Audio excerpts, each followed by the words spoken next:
The Talmud says that someone who gets angry is like someone who worships idols.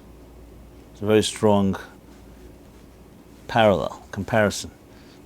Now, why is that the case? What does anger have to do with idol worship? The reason for it is because anger is rooted essentially in worshiping yourself. You'll find that people who often are provoked, and for good reason, you think they have a legitimate reason to get angry, they don't get angry. Why? And someone else will go ballistic. Why is it? Two people, they're both insulted equally.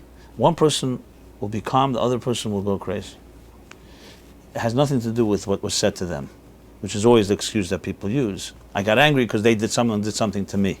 You know, it's like the husband, the wife beater, who says, if my wife wouldn't have provoked me, I wouldn't have beaten her. Yeah, but a lot of people are provoked and they don't beat other people.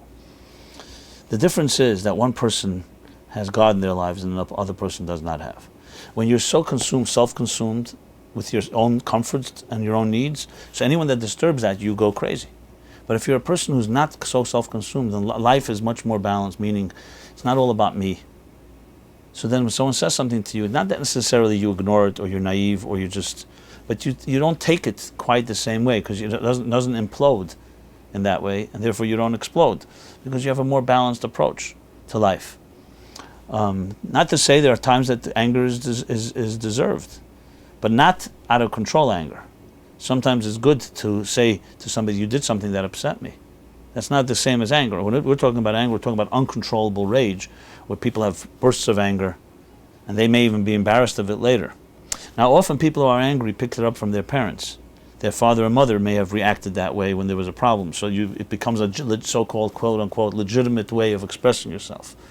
So it takes time to work on something like that because that's already deeply ingrained in your habits and your attitudes that you pick up as a child. But the root of anger is all rooted in self-worship. It's worshiping you and your comfort and your needs. It's not understanding that there's more to life that's going on than just you. People who have that element that's more than themselves, you'll find get less angry.